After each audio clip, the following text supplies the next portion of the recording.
আসসালামু আলাইকুম, শুভ সন্ধ্যা। নিশ্চয়ই সবাই ভালো আছেন।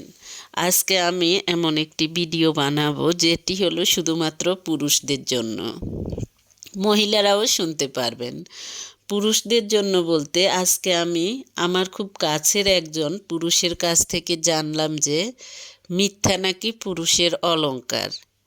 কথাটার তাৎপর্য আমি কিন্তু বুঝতে পারি নাই। পরে আমি জিজ্ঞেস করলাম এটা কেন, কেন পুরুষদের অলংকার হলো মিথ্যা।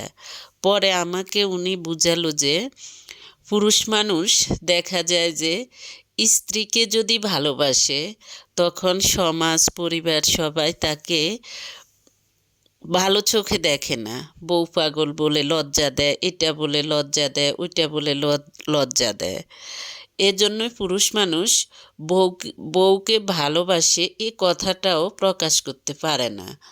এমনকি তাই দেখা যায় যে বিভিন্ন জায়গায় বউয়ের নামে মিথ্যা কথা বলে। দেখা যায় যে প্রশংসা করলে সেটা অনেকেই ভালো দৃষ্টিতে নিতে পারে না। তবে আমি মনে করি যাদের এই ধরনের মনোভাব তারা কিন্তু ভুল করেছেন। আমি জানি না সব পুরুষের একই বৈশিষ্ট্য কিনা, তবে আমার কাছে যে বলেছে বা আমি যে ভিডিও থেকে শুনেছি সে বলল যে মিথ্যা পুরুষের অলংকার, সব পুরুষরাই মিথ্যা বলে। তাহলে কেন আবার পুরুষদের বিভিন্ন হার্টের সমস্যা বা বিভিন্ন ধরনের মানসিক অস্থিরতা, ডিপ্রেশন এগুলার জন্য মহিলাদেরকে দায়ী করা হয়? এই ধরনের কোনো সমস্যা বা হার্ট অ্যাটাকে কোনো পুরুষ মারা গেলে সেক্ষেত্রে দেখা যায় যে স্ত্রীকে দায়ী করা হয়। তাহলে আপনারা একবার ভাবুন তো, যে মিথ্যা সকল অন্যায়ের চাবিকাঠি, সেই মিথ্যাকে যদি আপনারা অলংকার হিসেবে নেন তাহলে আপনারা সুস্থ থাকবেন কিভাবে? আপনাদের মনের থেকে ডিপ্রেশন যাবে কিভাবে? পুরুষ মানুষ কাউকে ভয় পাবেন না, আল্লাহকে ভয় পাবেন। কে আপনাকে কি বলল, বউ পাগল বলল না কি বলল, সেটাতে আপনার কিছুই যায় আসে না। তার জন্য আপনি কি একজন নিরপরাধ মানুষের নামে বদনাম করে বেড়াবেন? এতে আপনার ইহকাল এবং পরকাল দুকালেই আপনি অস্থিরতা, অশান্তিতে এমনকি বিভিন্ন ধরনের কষ্টে থাকবেন, বিভিন্ন ধরনের শাস্তি ভোগ করতে হবে। তাই কে কি বলল, সমাজ কি বলল, পরিবার কি বলল, আত্মীয় স্বজন কি বলল, সেদিকে না তাকিয়ে আল্লাহর যেটা পছন্দ করে সেটা করুন।